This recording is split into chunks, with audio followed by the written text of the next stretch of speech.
What qualities, behaviors, and values are indicative of a professional school counselor? What standards guide your thinking and actions? School counselors should be honest, accepting, have genuine empathy for everyone they work with, be patient, and be very friendly. School counselors should never be intimidating, difficult to approach, or thought of as being dishonest or unable to keep discussions confidential. It would compromise their ability to do their job.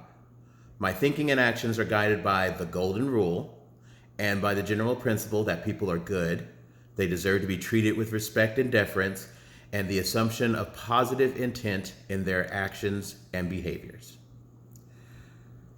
What dispositions do you recognize as strengths that will make you a successful school counselor? From the dispositions list, the areas that I excel at would be amiability, genuineness, patience, empathy, self-awareness, cultural diversity, and acceptance. Many of these dispositions I already strive to practice in the classroom with my current students and have always tried to do so since I began teaching.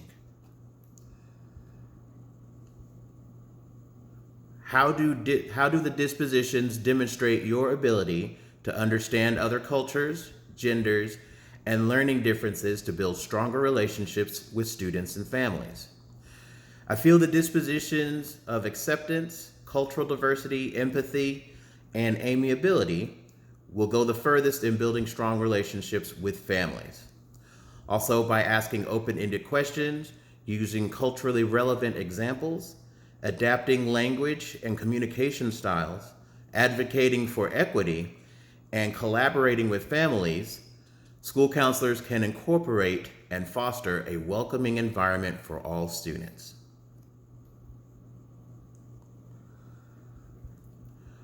What dispositions do you find as areas of growth as you enter the school as a first-year counselor?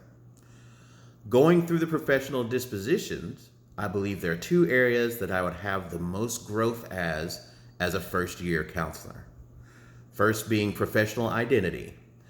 As a first-year counselor, I will be continually learning how to practice while adhering and maintaining the ASCA Code of Ethics and staying current with counseling trends, largely through continuing education and supporting counseling associations.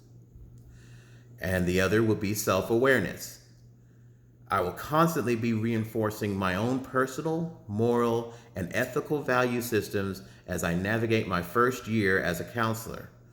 I will be making sure I provide services whenever needed in the most objective, effective, and accurate way possible.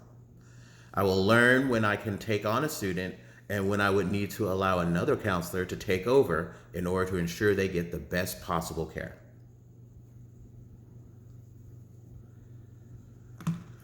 How do you anticipate using feedback from your annual performance evaluations, observations, and data on student performance to adjust your dispositions and teaching practices to benefit learning?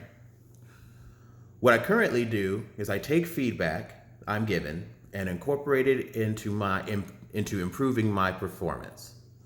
I understand that evaluations and observations are done to make sure that you're continuing to give your best effort every time, every day.